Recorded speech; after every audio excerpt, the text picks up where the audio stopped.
भगवत गीता अध्याय 1 का महत्व। एक समय कैलाश पर्वत पर महादेव जी और पार्वती की गोष्ठी हुई। पार्वती ने पूछा, हे महादेव जी, आप ऐसे किस ज्ञान से पवित्र हैं जिससे संसार के लोग आपको शिव करके पूजते हैं? आप मृगशाला ओढ़े, अंगों में शमशान की विभूति लगाए, गले में सर्प और मुंडों की माला पहने हैं। उनमें तो कोई पवित्र कर्म नहीं लगता। मुझे वह ज्ञान सुनाओ। महादेव जी बोले, हे पार्वती, मैं गीता ज्ञान से पवित्र हूँ, जिसे मुझे बाहर के हुए कर्म नहीं व्यापते। पार्वती जी ने पूछा, जिस गीता ज्ञान की आप स्तुति करते हैं, उसके श्रवण करने से कोई कथार्थ भी हुआ है? महादेव जी बोले, हे पार्वती, इस ज्ञान से बहुत जीव कथार्थ हुए हैं और आगे भी होंगे। मैं तुमसे एक पुरातन कथा कहता हूँ, श्रवण करो। एक समय पाताल लोक में भगवान विष्णु शेष सैया पर नैन मूंद कर आनंद में मग्न थे। श्री लक्ष्मी जी ने चरण दबाते हुए पूछा, हे नारायण जी, आप 14 लोकों के ईश्वर हो, आपको भी निंद्रा व्याप्ति है। निंद्रा और आलस्य उन पुरुषों को व्यापता है जो तामसी है। फिर आप तो तीनों गुणों से अतीत हो, इसलिए आपके नैन मूंदने पर मुझे अत्यंत आश्चर्य है। नारायण जी बोले, हे लक्ष्मी जी, मुझको निंद्रा आलस्य नहीं व्यापता।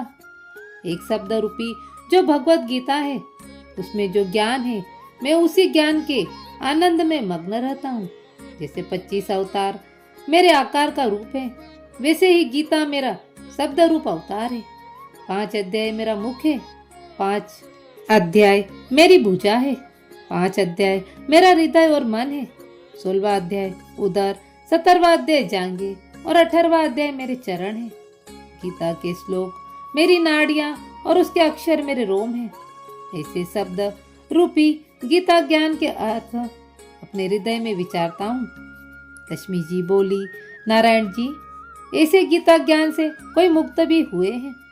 नारायण ने, सर्वशास्त्रमयी गीता, सर्वदेवमयो हरि, सर्वतीर्थमयी गंगा, सर्वधर्ममयी दया, यह श्लोक सुना के कहा, हे लक्ष्मी, अब पहले अध्याय का महत्व सुनो। शूद्र वर्ण का एक चांडाल तेल लवण का व्यापार करता था। एक दिन वह अपनी बकरी चराने को गया। वृक्षों से पत्र तोड़ते समय उसे सर्प ने डस लिया और वह मर गया। मरकर उसने बहुत नरक भोगे, फिर बेल का जन्म पाया। उस बेल को एक भिखारी ने मोल ले लिया। वह सारा दिन उस पर बैठकर भीख मांगता और रात को आकर अपने कुटुंब के साथ मिलकर खाता। बेल सारी रात द्वार पर बंधा रहता, उसके खाने की कोई खबर न लेता। इस प्रकार कई दिन गुजर गए। वह बेल भूखा पड़ा रहा और उसके प्राण नहीं छूटे। नगर के लोग देखते उसमें कोई तीर्थ का फल देता, कोई व्रत का फल देता, पर उस बेल के प्राण नहीं छूटे। एक दिन एक वेश्या आई। उसने लोगों से पूछा, यह भीड़ कैसी है? तो उन्होंने कहा, इस बेल के प्राण नहीं छूटते, अनेक पुण्यों के फल दे रहे हैं तो भी इसकी गति नहीं होती। तब गणिका ने कहा कि मैंने जो कर्म किया है उसका फल मैंने भी इस बेल के निमित्त दिया। इतना कहते ही बेल की मुक्ति हुई। उस बेल ने फिर ब्राह्मण के घर जन्म लिया। पिता ने उसका नाम सुशर्मा रखा। बड़ा होने पर पिता ने उसको पढ़ाया। तब उसको पिछले जन्म की करनी याद रही। उसने एक दिन दिल में सोचा कि जिस वेश्या ने मुझे बेल की योनि से छुड़ाया था, उसके दर्शन करूं। विप्र चलता चलता वेश्या के घर गया और पूछा कि तू मुझे पहचानती है? गणिका ने कहा, मैं नहीं जानती, तू कौन है? तू विप्र, मैं वेश्या। तब विप्र ने कहा, मैं वही बेल हूँ जिसको तुमने अपना पुण्य दिया था, तब मेरी मुक्ति हुई थी। अब मैंने विप्र के यहाँ जन्म लिया है, तू अपना पुण्य बता क्या था? वेश्या ने कहा, मैंने अपनी याद में कोई पुण्य नहीं किया, पर मेरा एक तोता है, वह सवेरे कुछ पढ़ता है, मैं उसके वाक्यों को सुनती हूँ उस पुण्य का फल मैंने तेरे निमित्त दिया था। तब उस विप्र ने तोते से पूछा कि तू सवेरे क्या पढ़ता है? तोते ने कहा, मैं पिछले जन्म में विप्र का पुत्र था। पिता ने मुझे गीता के पहले अध्याय का पाठ सिखाया था। एक दिन मैंने अज्ञानवश गुरु का अपमान किया और कहा, मुझे गुरु ने क्या पढ़ाया? तब गुरुजी ने मुझे शाप दिया कि तू तोता हो जा। तब मैं तोता बना। एक दिन एक बहेलिया पकड़कर ले गया और एक विप्र ने मुझे मोल लिया। वह विप्र भी अपने पुत्र को गीता का पाठ पढ़ाता था। तब मैंने भी वह गीता का पाठ सीख लिया। एक दिन उस ब्राह्मण के घर चोर आए। उनको कुछ धन प्राप्त न हुआ तो मेरा पिंजरा उठाकर ले गए। उन चोरों की यह वेश्या मित्र थी।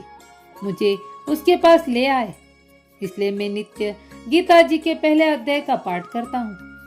यह वेश्या सुनती है, पर मैं जो पढ़ता हूँ इस गणिका की समझ में कुछ नहीं आता। मैं जो पढ़ता हूँ वही तेरे निमित्त दिया था। सो यह श्री गीता जी के पहले अध्याय का पाठ का फल है। विप्र ने कहा, हे तोते, तू विप्र है, मेरे आशीर्वाद से तेरा कल्याण हो। सो हे लक्ष्मी। इतना कहने से तोते की मुक्ति हुई। तब उस वेश्या ने भी भले कर्म ग्रहण किए। नित्य प्रति स्नान कर गीता के प्रथम अध्याय का पाठ करती। इसी कारण भले भले विप्र, क्षत्रिय और वैष्णव आदि उस वेश्या की पूजा करने लगे और विप्र अपने घर को गया। श्री नारायण जी ने कहा, हे लक्ष्मी, जो अनजाने में भी गीता का पाठ या श्रवण करे तिनको भी मुक्ति मिलेगी। इतना फल कहिए अतुल फल है। यह फल पहले अध्याय का महत्व मैंने तुमसे कहा, जो तूने श्रवण किया है। दूसरे अध्याय का महत्व। श्री नारायण जी कहते हैं, हे लक्ष्मी, दक्षिण देश के इंद्रपुर नामक नगर में विष्णु नामक सेठ एक साधु की सेवा करता था। वह एक दिन साधु से बोला, मुझे नारायण जी के पाने का उपदेश करो। बहुत दिन बीतने पर वहां एक बालक ब्रह्मचारी आया। उसने ब्रह्मचारी से विनय करी, मुझे नारायण जी के पाने का उपदेश दो। तब बालक ब्रह्मचारी ने कहा, मैं तुझे कल्याणकारी गीता जी के दूसरे अध्याय का पाठ सुनाता हूँ। विष्णु ने पूछा, गीता का दूसरा अध्याय सुनकर कोई कथार्थ भी हुआ है? बाल ब्रह्मचारी ने कहा, हाँ, पहले एक प्राचीन कथा सुनो। एक अयाली वन में बकरियां चराया करता था। एक दिन वह बकरियां लेकर घर को वापस आ रहा था कि रास्ते में एक सिंह बैठा दिखाई दिया। सबसे आगे वाली बकरी को देखकर सिंह डरकर भाग गया। अयाली आश्चर्य के मारे खड़ा रह गया। मैं भी वहां मौजूद था। अयाली ने पूछा कि वह सिंह बकरी से डर कर क्यों भाग रहा है? मैंने कहा, वह बकरी पिछले जन्म में डायन थी और यह सिंह फंदक था। एक दिन बकरी डायन ने फंदक को खा लिया। वही फंदक मरकर यह सिंह बना और वह डायन बकरी। सिंह को पिछला जन्म याद आया। अब बकरी को देखकर सिंह ने जाना कि यह डायन मुझे खाने आई है, इसलिए भाग गया। अयाली ने पूछा, मैं पिछले जन्म में कौन था? मैंने कहा, तू पिछले जन्म में चंडाल था। अयाली ने कहा, क्या हमारा उद्धार भी हो सकता है? मैंने गीता का दूसरा अध्याय सुनाया। उन तीनों की मुक्ति हुई। अब ब्रह्मचारी ने विष्णु को वहां गीता के शब्द सुनाए। वह गीता ज्ञान सुनकर मुक्त हुआ और देव देह पाकर बैकुंठ को गया। श्री नारायण जी बोले, हे लक्ष्मी, श्री गीता जी के श्रवण करने से जीव मुक्त हो जाते हैं और पाठ का फल भी अधिक है। अध्याय 3 का महत्व। एक शूद्र ने बड़े अनर्थों से धन इकट्ठा किया। उसका धन चोर चुरा ले गए। धन के वियोग में पागल होकर वह लोगों से पूछता फिरता था, मुझे कोई ऐसा तरीका बताओ जिससे मैं पृथ्वी में गड़ा हुआ धन निकाल लूं। किसी ने कहा, मांस मदिरा खाया पिया कर। वह मांस मदिरा खा पीकर दुष्कर्म करने लगा। एक दिन चोरी करने गया। चोरों ने उसे मार दिया। वह प्रेत योनि पाकर एक बड़े वृक्ष पर दुखित बड़े कलेश का जीवन बिताने लगा। कुछ काल उपरांत उसकी पत्नी के एक लड़का हुआ। बड़ा होकर लड़के ने अपनी माँ से अपने पिता के विषय में पूछा। माँ ने कहा, तुम्हारे पिता को चोरों ने मार डाला है। पुत्र ने कहा, तुमने उसकी गति कराई? माँ ने कहा, नहीं। पुत्र ने कहा, तो मैं उसकी गति कराने गया जी जाऊंगा। इतना कहकर वह गया जी को चला। रास्ते में एक बड़ के वृक्ष के नीचे बैठकर गीता जी के 3रे अध्याय का पाठ करने लगा। उसी वृक्ष पर उसका पिता प्रेत बनकर विचरण करता था। 3रे अध्याय का पाठ सुनकर वह प्रेत योनि से मुक्त हो देवदेही पा अपने पुत्र के सामने आकर बोला, मैं तेरा पिता हूँ। तुमने गीता जी के 3रे अध्याय का पाठ करके मेरी गति कराई है। तेरे साथ पीढ़ी के पितर नरकों का दुख भोग रहे हैं। अब 3रे अध्याय का पाठ करके उसका फल भी उनके निमित्त है, जिससे वे भी नरक से मुक्त होकर स्वर्ग को जाएं। यह कहकर वह विमान पर बैठकर बैकुंठ को गया। पुत्र ने 3रे अध्याय का पाठ करके उसका फल पितरों को दिया। तब वे नरक से छूटकर स्वर्ग को प्राप्त हुए। धर्मराज के पास दूतों ने आकर कहा कि नरक खाली हो गया, वहां के जीव स्वर्ग को चले गए। धर्मराज चिंतित होकर उसी समय श्री नारायण जी के पास आए और बोले, भगवान, जो जीव जन्म जन्मांतर के पापी थे उन्हें आपके दूत बैकुंठ को ले गए हैं। नारायण ने प्रसन्न होकर कहा, धर्मराज, दुखी मत हो। अब से जो जीव गीता पाठ करे अथवा श्रवण करे या कोई जीव गीता पाठ करके उसका फल किसी दूसरे जीव को दे तो उसे भी नरक में मत भेजना। इतनी बात सुनकर धर्मराज ने अपनी पुरी में आकर नारायण जी की दी हुई आज्ञा अपने दूतों को बता दी। अब से जो गीता जी का पाठ करे या उसे सुने या कोई जीव गीता का पाठ करके उसका फल दूसरे जीव को दे तो उसे नरक में न भेजना। श्री नारायण जी लक्ष्मी से बोले, यह मैंने तुम्हें 3रे अध्याय का महत्व कहा है जो तूने सुना है। अध्याय 4 का महत्व। श्री नारायण जी बोले, हे लक्ष्मी, गीता पाठी से छूकर भी अधर्मी विवेक को प्राप्त होते हैं। अब एक कथा श्रवण कर। भागीरथी गंगा के तट पर एक वैष्णव साधु रहता था। वह नित्य प्रति श्री गंगा जी में स्नान करके गीता जी के 4थे अध्याय का पाठ करता था। एक दिन वह साधु वन में गया जहाँ 2 बेरी के वृक्ष पास पास थे। साधु गर्मी से घबराकर उसी के नीचे सो गया। एक बेरी से उसका सिर लगा और दूसरी बेरी से पांव लगा। वह दोनों बेरियां उस योनि से छूटकर एक ब्राह्मण घर में कन्या के रूप में उत्पन्न हुई। जब वह बड़ी हुई तो उन्होंने सोचा कि जिस तपस्वी ने हमें बेरियों की अधम देह से छुटकारा दिलाया था, हमें उसका दर्शन करना चाहिए। वे बेचारी अपने पिता से तीर्थ की यात्रा की आज्ञा लेकर चली। काशी में जाकर उन्होंने उस साधु वैष्णव को देखा तो वह उसके आगे जाकर दंडवत करके बोली, आप धन्य है, आपने हमें कथार्थ किया है। साधु बोला, मैं तो तुम्हें नहीं जानता। वे दोनों बोली, हम वे बेरिया हैं जिनका आपने उद्धार किया था। साधु बोला, अब मैं तुम्हारी क्या सेवा करूं? वे बोली, कृपा करके हमें गीता जी के 4थे अध्याय का फल दान करो। वैष्णव साधु ने 4थे अध्याय का फल दान किया। वे दोनों उसी समय देवदेव पाकर बैकुंठ को गई। नारायण जी बोले, हे लक्ष्मी, तूने यह 4थे अध्याय का महत्व सुना है। अध्याय 5 का महत्व। नारायण जी बोले, हे लक्ष्मी, एक पिंगल नामी ब्राह्मण धर्म से भ्रष्ट होकर मांस, मछली, मदिरा का खान पान किया करता था।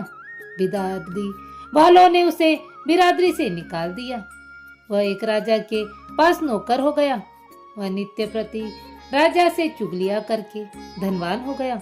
उसने अपना विवाह भी कर लिया। उसकी स्त्री भव्यचारिणी थी। वह अपने भर्ता का कहना न माने। एक दिन पिंगल ने अपनी पत्नी को बहुत मारा। पत्नी ने उसे विष दे दिया, जिससे वह मरकर गिद्ध बन गया। कुछ काल बाद वह स्त्री भी मर गई और नाना प्रकार के नरक भोगकर तोती बनी और तोते की स्त्री हुई। एक दिन उसने तोते से पिछले जन्म की बात पूछी तोते ने कहा, मैं पिछले जन्म में ब्राह्मण था, अपने गुरु की आज्ञा नहीं मानता था। एक दिन गुरु ने मुझे शाप दे दिया कि तू तोता हो जा, सो मैं तोता बना। अब तू अपने पिछले जन्म की वार्ता कह। तोती ने उससे अपने पिछले जन्म की बात कही। एक दिन वह तोती वन में बैठी थी, वहां गीत आया। उसने पहचाना कि इस तोती ने पिछले जन्म में मुझे विष दे दिया था। वह उसे मारने दौड़ा। तोती आगे को भागी। तोता थककर शमशान में एक पानी से भरी खोपड़ी में गिरी। गिद्ध पर भी पानी के छींटे पड़े। वे दोनों उसी समय मरकर देवदेव को प्राप्त हुए। जब वे धर्मराजपुरी में पहुंचे तो धर्मराज ने पूछा, क्यों रे गिद्ध, तू पिछले जन्म में कौन था? गिद्ध ने अपने पिछले जन्म की वार्ता कही। फिर कहा, कृपा कर हमें यह बतलाइए कि हमने अपनी जान में तो कोई पुण्य नहीं किया, फिर हमें देवदेव क्यों प्राप्त हुई? धर्मराज बोले, वह एक साधु का सिर था। वह नित्य गंगा स्नान करके 5वें अध्याय का पाठ करता था। वह खोपड़ी पवित्र थी। उसके स्पर्श से तुम देह को प्राप्त हुए हो। फिर उन्होंने अपने दूतों को आज्ञा दी, जो प्राणी गीता का पाठ करते हो उन्हें मुझसे बिना पूछे बैकुंठ को ले जाया करो। अध्याय 6 का महत्व।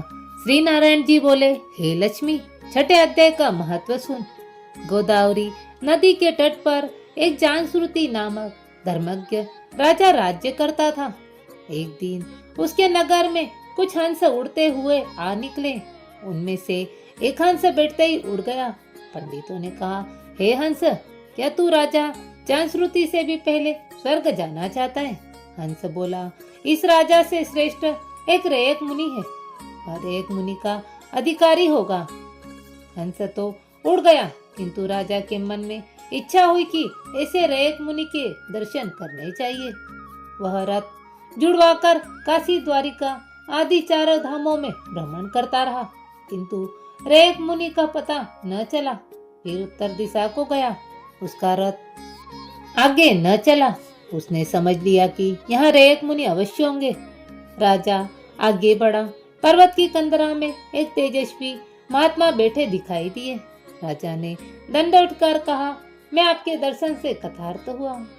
रेयक मुनि ने राजा को प्रेम से अपने पास बिठाकर कंदमूल खाने को दिए। राजा ने पूछा, आपका तेज किसके बल से है? रेयक मुनि बोले, मैंने अपनी जान में कोई पुण्य नहीं किया। हाँ, मैं नित्य गीता जी के छठे अध्याय का पाठ करता हूँ। यह सब तेज उसी का है।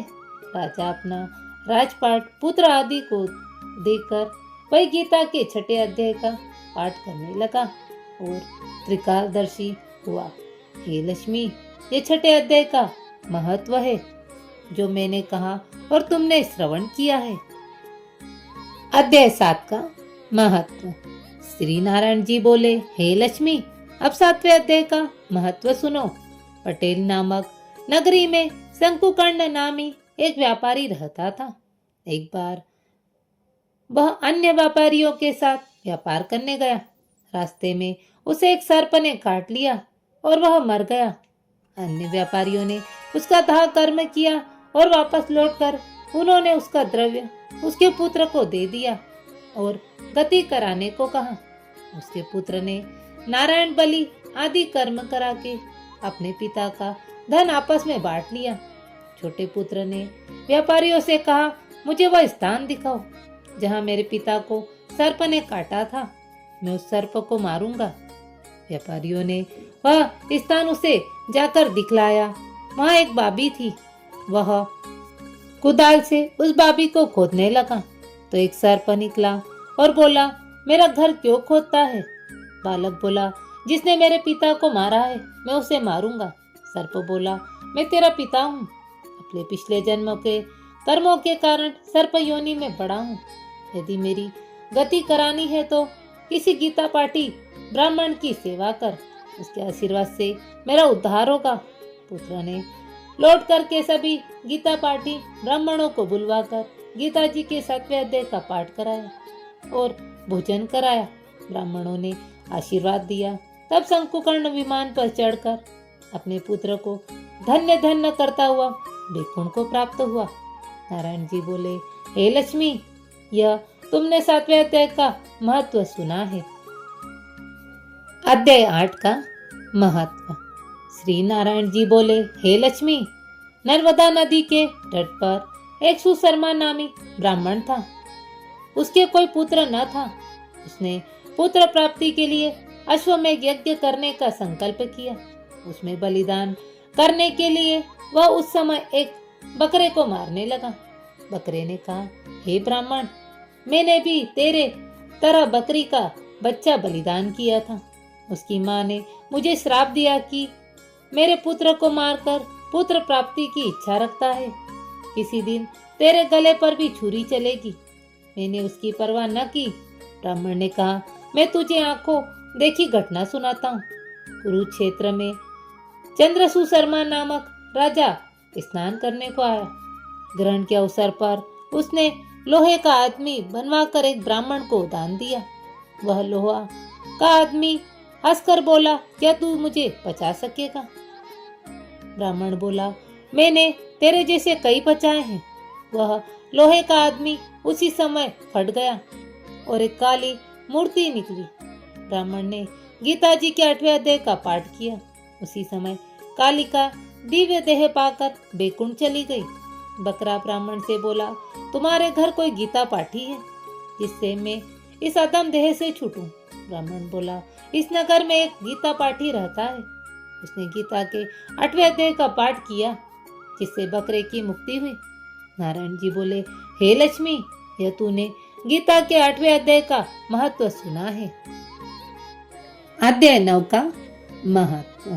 श्री नारायण जी बोले, दक्षिण देश में भाव सुशर्मा नामी शूद्र मदिरा पान करते से मर गया। वह मरकर प्रेत हुआ और एक वृक्ष पर रहने लगा। उस ग्राम में एक ब्राह्मण रहता था। उसकी स्त्री किसी को भिक्षा न देती थी।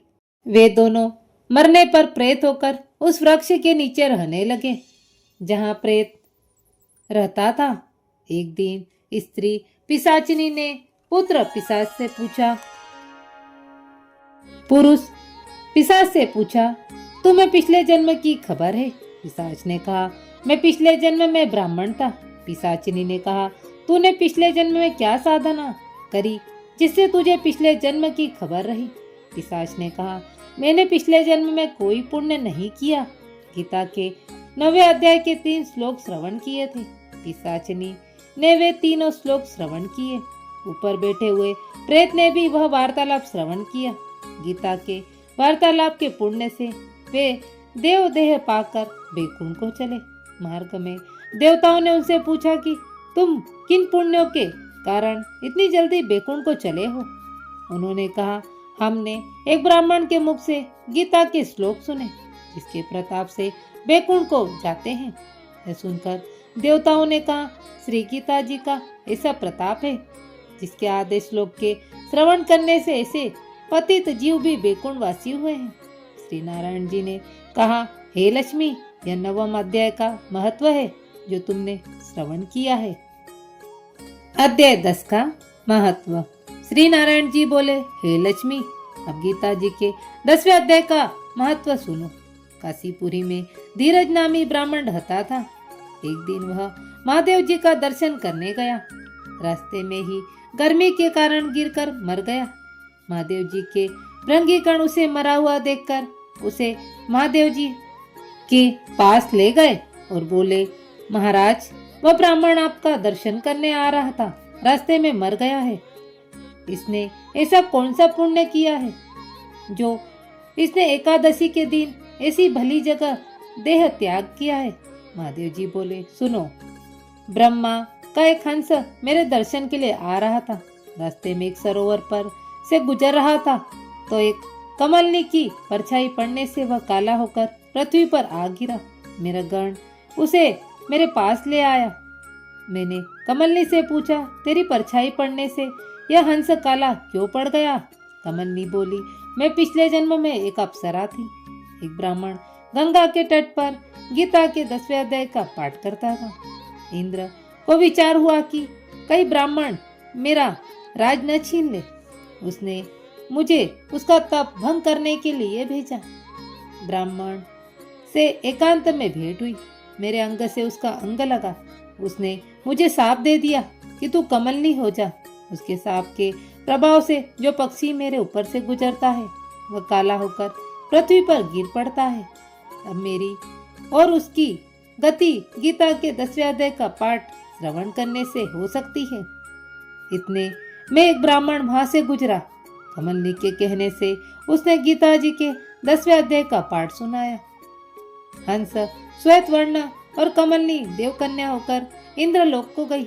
महादेव जी बोले, यह वही गीता पाठी ब्राह्मण है जिसने कमलनी और हंस को गीता का पाठ सुनाया था। अध्याय 11 का महत्व।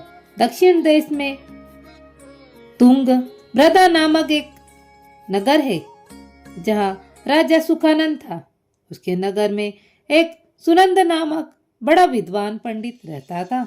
वह नित्य स्नान करके गीता जी के 11वें अध्याय का पाठ करता था। एक दिन उस राजा के पास देश देशांतर से भ्रमण करते हुए कुछ अतिथि आए।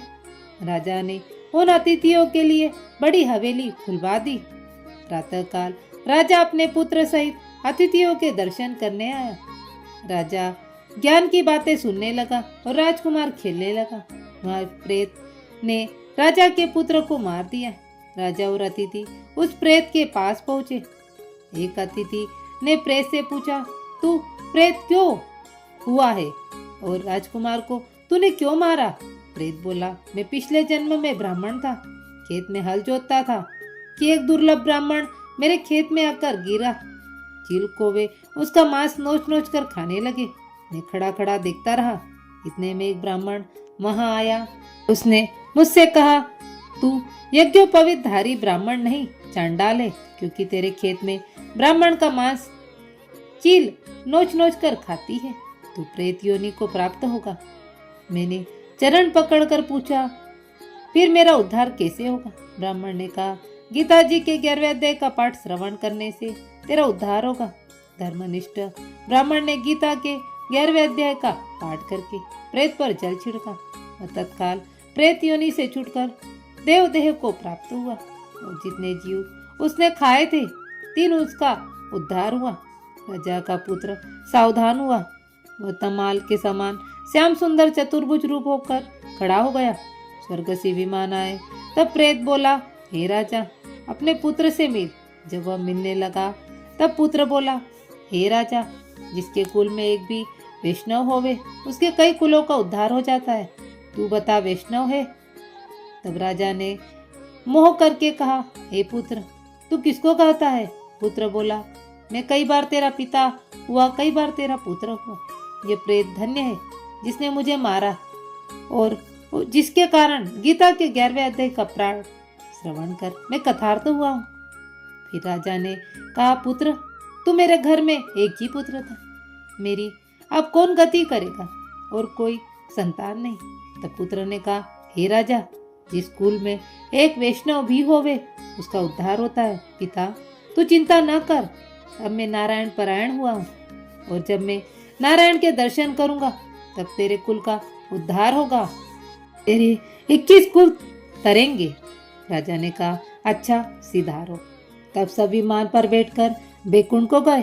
तब उस ब्राह्मण से राजा ने 11वें अध्याय का पाठ श्रवण किया। मन में कहा, अब पुत्र पोत्री कोई नहीं। विरक्त होकर गीता का पाठ किया। तुलसी में जल डाला करे। ब्राह्मण और साधु चले गए। राजा भी परम भक्ति का अधिकारी हुआ। नारायण जी कहते हैं, हे लक्ष्मी, ये 11वें अध्याय का पाठ का महत्व है जो तुमने श्रवण किया है। अध्याय 12 का महत्व। भगवान जी बोले, हे लक्ष्मी, 12वें अध्याय का महत्व सुनो। दक्षिण देश में एक सुखानंद नामक राजा रहता था, जिसके नगर में एक उपंग नामक लंपट रहता था। एक गणिका से उसकी बड़ी प्रीति थी। वे दोनों एक देवी के मंदिर में जाकर मदिरापान किया करते, मांस खाते, भोग भोगते। जो कोई पूछे, तुम यहाँ क्या करते हो, तो कहते, हम यहाँ वैसे ही रहते हैं, देवी की सेवा करते हैं। झूठ कहते थे। उसी मंदिर में एक ब्राह्मण देवी की सेवा करता था। एक दिन उस ब्राह्मण ने देवी की स्तुति करी। देवी प्रसन्न हुई और कहा, वर मांग, जो मांगेगा सो दूंगी। फिर उसने धन, संतान, सुख मांगा। देवी ने कहा, हे ब्राह्मण, मैं तुझे धन, संतान, सुख सब अवश्य दूंगी, पर एक बात का पहले ऐसा उपाय कर जिससे इन दोनों का उद्धार होवे। तो ब्राह्मण ने नमस्कार किया और अपने गुरु के पास जाकर कहा, गुरुजी, मैंने देवी की स्तुति करी थी, सो प्रसन्न हो धन, संतान दिया और कहा कि पहले इन दोनों का उद्धार होवे। तब गुरु ने कहा, हे ब्राह्मण, चल नारायण जी से पूछे। तब दोनों ने नारायण जी का तप किया, तीर्थ व्रत किए, भगवान प्रसन्न हुए। आकाशवाणी हुई। तब भगवान गरुड़ पर सवार होकर आए और कहा, तेरी क्या इच्छा है?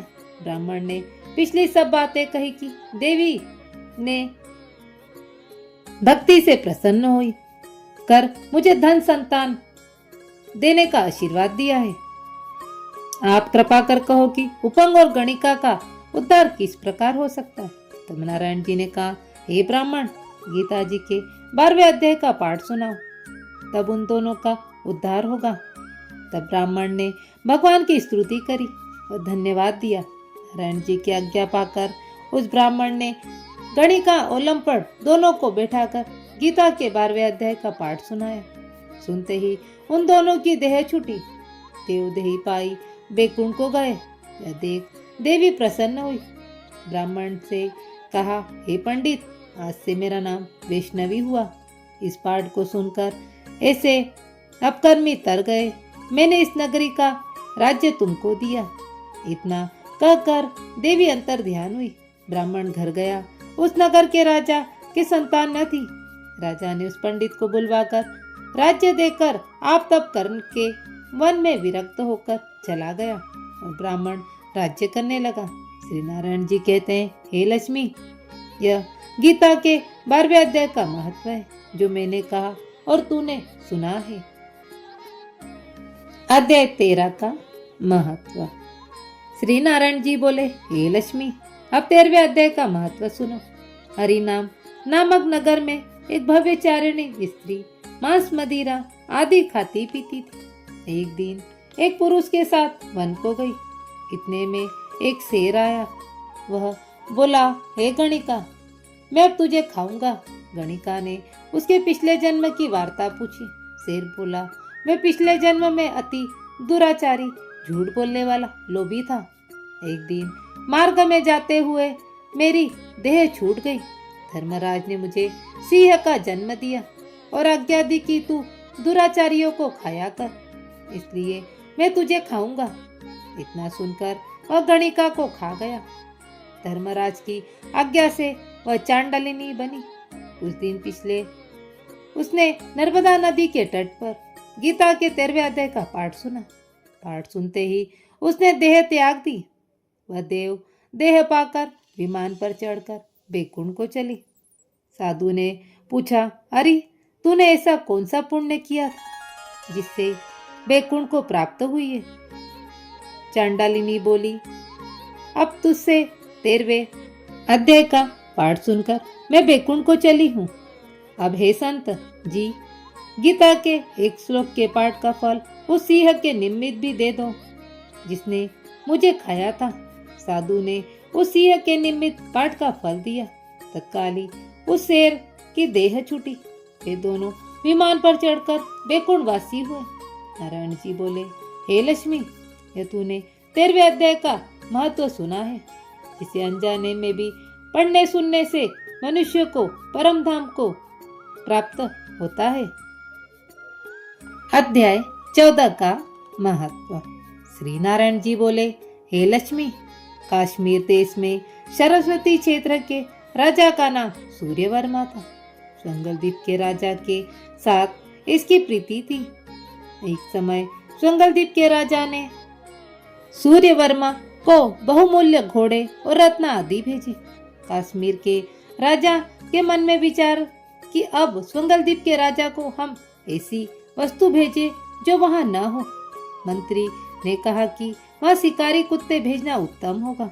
सोने की जंजीर के साथ मखमली कंदेले और डोलियों में बिठाकर कुत्ते स्वंगलदीप भेजे। राजा प्रसन्न हुआ और बोला, हम लोग भी शिकार खेला करेंगे। एक दिन किसी दूसरे राजा के साथ शिकार खेलने गया और उसने शर्त बांधी कि जिसका कुत्ता शिकार मारे सो लेवे। सब राजाओं के कुत्ते एक खरगोश के पीछे दौड़े। सब कुत्ते पीछे रह गए। स्वंगलदीप के कुत्ते ने खरगोश को जख्मी किया। खरगोश रुधिर गिराता हुआ भागा और कुत्ता उसके पीछे पीछे भागा। आगे एक कुटिया के पास कच्चा तालाब था। वे दोनों इस तालाब में जा गिरे। जब राजा घोड़ों को दौड़ा कर पहुंचा तो वे दोनों दिव्य देह पाकर बैकुंठ को जा रहे थे। उन्होंने राजा से कहा, हम तेरी कृपा से बैकुंठ को चले हैं। राजा ने संत जी से पूछा, यह कैसा कौतुक है? संत ने कहा, हे राजन, मेरे गुरु इस तालाब में स्नान करके नित्य गीता जी के 14वें अध्याय का पाठ किया करते थे।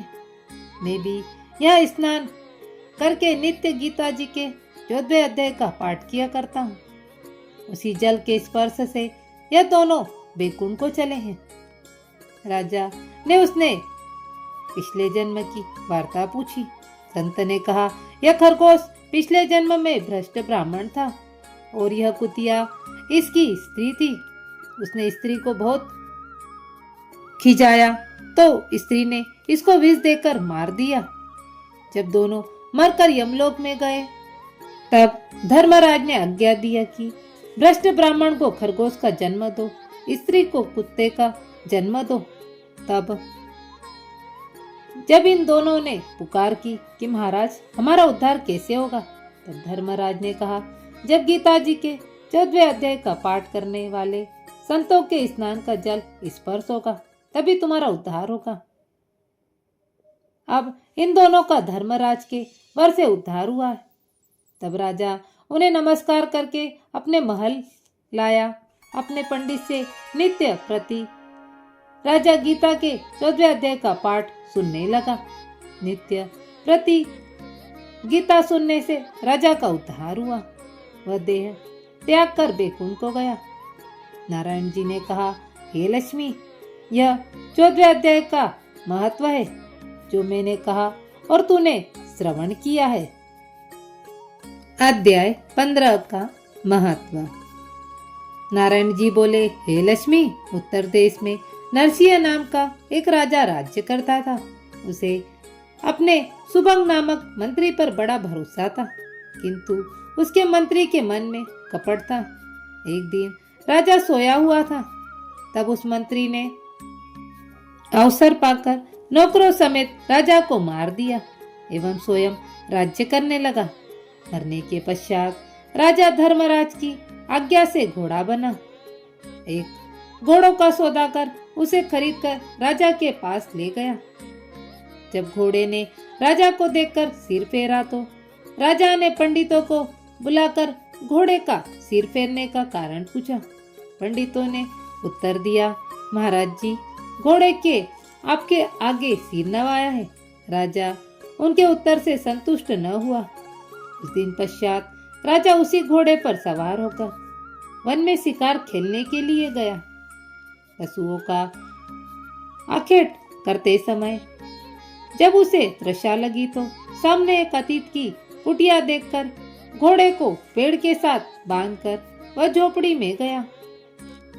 उस समय वह अतीत अपने लड़के को गीता के 15वें अध्याय का पाठ पढ़ा रहा था।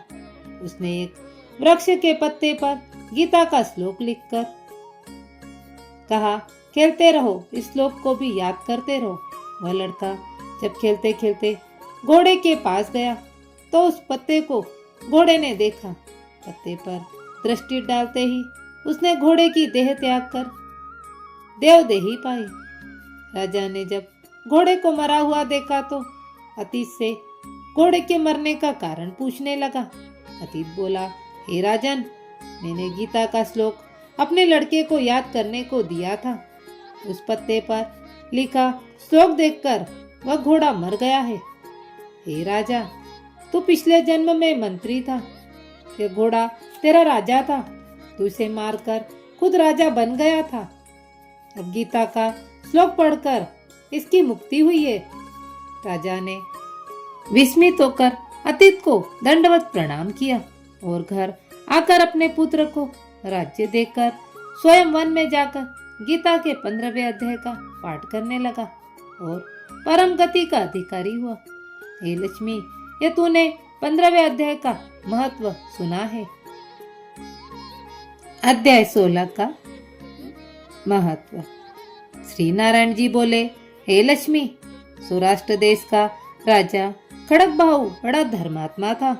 उसके राज्य में घर घर ठाकुर मंदिर थे, जहाँ लोग बड़े बड़े यज्ञ करते थे और उनके घरों में स्वर्ण के जड़ाऊ खंबे जड़े हुए थे। राजा बड़ा हरि भक्त व संत सेवक था। उसकी प्रजा भी अति सुखी थी। राजा के घर में बहुत हाथी, घोड़े और धन था। उन हाथियों में एक मस्त हाथी था, जिसकी धूम मची रहती, जो महावतों को पास न आने देता। जो उस पर चढ़ता उसे मार डालता। उसी हाथी के पांव में जंजीर डाले रहते थे, जिसके खेत से राजा ने विदेशों से महावत बुलाकर कहा, कोई ऐसा हो जो इस हाथी को वश में करे, उसे मैं बहुत धन दूंगा। हे लक्ष्मी, वह हाथी राजा के मंदिर के आगे खड़ा रहता था। जिधर वह जाता लोगों को बड़ा दुख देता। जो उसके आगे आता तुरंत उसे मार डालता। वन में जाता तो वन के पशु पक्षियों को मारता। नगर में लोगों को मारता। जहां रहे बड़ा उपद्रव करता। यह सुनकर राजा बड़ा चिंतित रहता। उसका सब उपाय करके राजा थक गया, पर हाथी वश में न आया। एक दिन हाथी नगर को चला गया। सामने एक साधु आ रहा था। लोगों ने उस साधु से कहा, हे संत जी, यह हाथी आपको मार डालेगा। संत जी ने कहा, देखो तो नारायण की जैसी शक्ति है, उसके आगे हाथी की क्या शक्ति है जो मुझे मारे। मेरे पास भी नहीं आ सकता। नगरवासियों ने कहा, वह पशु तुम्हारे भजन को क्या जाने, वह तुम्हें मारेगा। साधु ने कहा, क्या मारेगा? मैं परमेश्वर का प्यारा हूं, हरि भक्त हूं। जो परमेश्वर से विमुख है उसको मारता है। यह भी मेरा एक ज्ञान है कि यदि मेरी मृत्यु इसी से है तो अवश्य मरूंगा। बिना आई के कोई नहीं मरता। हाथी साधु के पास आ पहुंचा। साधु ने नेत्र पसार कर देखा। हाथी ने सूंड उठाकर साधु की चरण वंदना की और उसी स्थान पर खड़ा रहा। तब साधु ने कहा, हे गजेंद्र, मैं तुमको जानता हूं। तू पिछले जन्म में पापी था। मैं तेरा उद्धार करूंगा, चिंता मत कर। हाथी बार बार चरण छूता, माथा नवाता था। लोगों ने राजा को इसकी खबर दी। राजा भी वहां आया तो देखा हाथी साधु के आगे खड़ा है। तब साधु ने कहा, अरे गजेंद्र, तू आगे आ। उस गीता पाठी संत ने कमंडल से जल लेकर मुख से कहा, गीता के 16वें अध्याय के पाठ का फल इस हाथी को दिया। इतना कहकर जल छिड़का। जल के छिड़कते ही उस हाथी ने देह छोड़ी। उसने देवदेही पाई विमान पर चढ़ा। राजा के सम्मुख होकर कहा, हे राजा, मैं तुझको धर्मज्ञ जानकर तेरे नगर में रहता था कि कोई संत यहाँ आवेगा तब मेरी गति करेगा। इस संत जी के प्रताप से मेरी सदगति हुई है। यह कहकर हाथी बैकुंठ को गया। राजा ने संत को दंडवत प्रणाम किया और कहा, संत जी, आपने कौन सा मंत्र कहा जिससे इस अधम दुखदायक को सतयोनि प्राप्त हुई? संत ने कहा, मैंने गीता जी के 16वें अध्याय का फल दिया है, नित्य पाठ किया करता हूं। राजा के पूछने पर हाथी पिछले जन्म में कौन था? साधु ने कहा, हे राजा, पिछले जन्म में एक अतीत बालक था। गुरु ने बहुत विद्या पढ़ाई, बड़ा पंडित हुआ। वह अतीत तीर्थ यात्रा को गया। वहां उसकी शोभा बहुत बढ़ गई। अच्छे अच्छे सत्संगी उसके दर्शन को आते थे। 12 वर्ष पीछे गुरुजी आए। वह अतीत इनके आदर को उठता हुआ तो मेरी शोभा घटेगी, यह सोचकर नींद बंद करके चुप हो रहा। गुरुजी ने देखा, मुझे देखकर इसके नेत्र बंद कर लिए। यह देख गुरुजी ने शाप दे दिया, हे मंतमती, तू मदाग्ध हो जा। मुझे देखकर सिर नवाया नहीं और न उठकर मुझे दंडवत प्रणाम किया। तूने अपनी प्रभुता का अभिमान किया है, तू हाथी की योनि पावेगा। यह सुनकर अतीत बोला, गुरुजी आपका वचन सत्य होवेगा, पर यह तो कहो कि अब मेरा उद्धार कैसे होगा। गुरुजी को दया आई, कहा, यदि कोई गीता के 16वें अध्याय के पाठ का फल संकल्प कर तुझे देगा, तभी तेरा उद्धार होगा। यह सुनकर राजा ने भी पाठ सीखा और अपने राजकुमार को राज्य पर अभिषिक्त करके आप तप करने लगा। वह वन में जाकर गीता जी के 16वें अध्याय का पाठ नित्य करने लगा। समय पर राजा सदगति को प्राप्त हुआ। श्री नारायण जी कहते हैं, हे लक्ष्मी, मैंने 16वें अध्याय का महत्व कहा जो तूने श्रवण किया है। अध्याय 17वें का महत्व। श्री नारायण जी बोले, हे लक्ष्मी, मध्यलोक नामक देश में दुशासन नाम का राजा था। उन्होंने एक दूसरे देश के राजा से आपस में एक शर्त लगाई कि कोई हाथी लड़ाए और कहा कि जिसका हाथी जीते सो अमुक धन लेवे। दोनों के हाथी लड़े और दुशासन का हाथी हारा। कुछ दिन पीछे वह हाथी मर गया। राजा को बड़ी चिंता हुई कि द्रव्य गया, दूसरा हाथी भी मरा, तीसरे लोगों में हंसी हुई, इससे निंदा हुई। इस चिंता में राजा भी मर गया। यमदूत पकड़कर राजा को धर्मराज के पास ले गए। धर्मराज ने हुक्म दिया, यह हाथी के मोह में मरा है, इसको हाथी की योनि दो। हे लक्ष्मी, राजा दुशासन स्वंगलदीप जाकर हाथी हुआ। वहां उस राजा के बहुत हाथी थे, जिनमें वह भी आया। उसे पिछले जन्म की खबर न थी और मन में बारंबार यही पछता था कि मैं कौन था जो हाथी हुआ हूं। बहुत रुदन करता, खाए पिए कुछ नहीं। इतने में एक ब्राह्मण आया और राजा को एक श्लोक सुनाया। राजा ने खुशी में कहा, हे पंडित जी, कुछ मांगो। वह बोला, मेरे पास सब कुछ है, एक हाथी नहीं। राजा ने सुनकर वही हाथी उसको दे दिया। ब्राह्मण उसे अपने घर ले आया। रात को खाना दिया, उसने न खाया, पानी भी नहीं पिया। रुदन करता मन में चितवे कि कोई ऐसा होवे जो मुझे इस योनि से छुड़ावे। तब उस ब्राह्मण ने महावत को बुलवाया और पूछा कि इसको क्या दुख है। खाता पीता कुछ नहीं। महावत ने कहा, इसको दुख नहीं। तब ब्राह्मण ने राजा से कहा, हाथी खाता कुछ नहीं, खड़ा खड़ा रुदन करता है। यह खबर सुनकर राजा खुद खेदने को आया। तब राजा ने वेद और महावत बुलवाए और उसको सबको हाथी दिखाया। उन्होंने कहा, राजा जी, इसको मानसिक दुख है, देह का कोई दुख नहीं। तब राजा ने कहा, हाथी, तू ही बोलकर कह, तुझे क्या दुख है। परमेश्वर की शक्ति से मनुष्य की भाषा में हाथी ने कहा, हे राजन, तू बड़ा धर्मज्ञ है। यह ब्राह्मण भी बुद्धिमान है। इसके घर का अन्न वह खावे जो बड़ा धर्मात्मा हो। मुझको क्यों कर मिले। तब ब्राह्मण ने कहा, हे राजा, अपना हाथी फेर ले। राजा ने कहा, मैं दान दिया माल नहीं फेरता, यह मरे चाहे जीवे। तब हाथी ने कहा, संत जी, आप मत कल्पना करें, आपने घर में गीता रखी है, उस पुस्तक से मुझे गीता जी के 17वें अध्याय का पाठ सुनाए। तब उस ब्राह्मण ने वैसा ही किया। हे लक्ष्मी, 17वें अध्याय के पाठ को सुनते ही तत्काल हाथी का शरीर छूट गया। आकाश से विमान आया। वह देही पाकर विमान पर चढ़कर राजा के सामने आ खड़ा हुआ। बोला, हे राजन, तू धन्य है, तेरी कृपा से मैं इस अधम देह से छूटा हूँ। राजा को अपनी पिछली कथा सुनाई। हे राजन, मैं पिछले जन्म में राजा था। मैंने हाथी लड़ाए थे। मेरा हाथी हार गया तथा बाद में मर गया। तब मैं भी उसी चिंता में मर गया। धर्मराज की आज्ञा से मैंने हाथी का जन्म पाया। मैंने प्रार्थना की, मेरा छुटकारा कहो। कब वह कैसे होगा? तब धर्मराज ने कहा कि गीता जी के 17वें अध्याय के सुनने से तेरी मुक्ति होवेगी। सो आपकी और पंडित जी की कृपा हुई। मैं बैकुंठ को जाता हूँ। हाथी देव पाकर बैकुंठ को गया।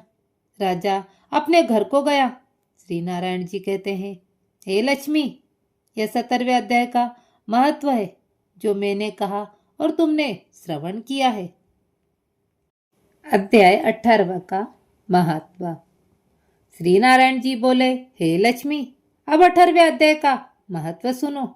जैसे सब नदियों में गंगा जी श्रेष्ठ हैं, सब क्षेत्रों में हरिद्वार, सब तीर्थों में प्रयागराज, सब पर्वतों में कैलाश पर्वत, सब ऋषियों में नारद, सब गौओं में कपिला कामधेनु गौ, वैसे ही सब अध्यायों में गीता का 18वां अध्याय श्रेष्ठ है, जिसका फल सुनो।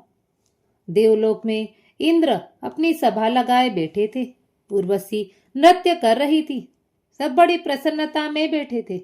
इतने में एक चतुर्भुज रूपधारी को पार्षद ले आए तथा इंद्र से सब देवताओं के सामने कहा, तू उठ, इसको बैठने दे। यह सुनकर इंद्र ने प्रणाम किया और उस तेजस्वी को बिठा दिया। इंद्र ने गुरु बृहस्पति से पूछा, गुरुजी, आप त्रिकालदर्शी हैं, देखो इसने कौन सा पुण्य किया है जिससे यह इंद्रासन का अधिकारी हुआ।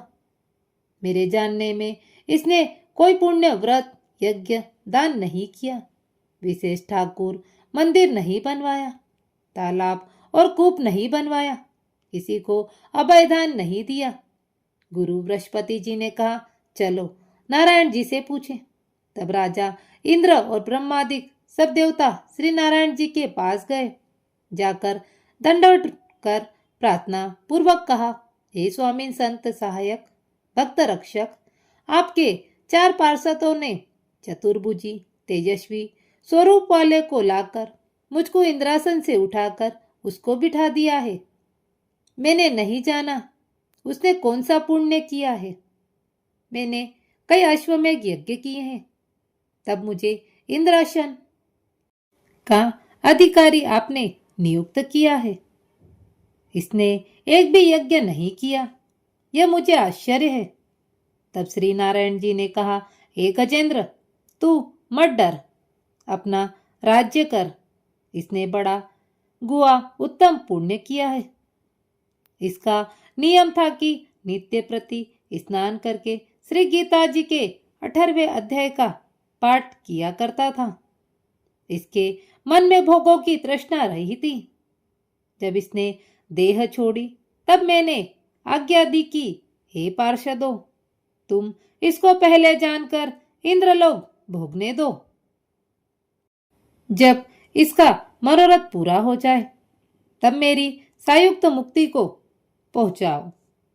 तुम जाकर भोगों की सामग्री जमा कर दो। तब राजा इंद्र और सब देवताओं ने जाकर सब वस्तुएं भोगों की एकत्र की और कहा, इंद्रलोक के सुखों को भोगो। कुछ काल इंद्रपुरी के सुख भोग कर फिर श्री नारायण जी की कृपा से वह संयुक्त मुक्ति पाकर बैकुंठ का अधिकारी हुआ। श्री नारायण जी कहते हैं, हे लक्ष्मी। श्री शिव जी कहते हैं कि हे पार्वती जी, मैंने यह 18वें अध्याय का महत्व कहा जो तुमने श्रवण किया है। इस 18वें अध्याय का बहुत महत्व है। जो व्यक्ति इसका नित्य प्रति पाठ करता है उसके सारे पाप नष्ट हो जाते हैं और वह देवदेही पाकर स्वर्ग को जाता है।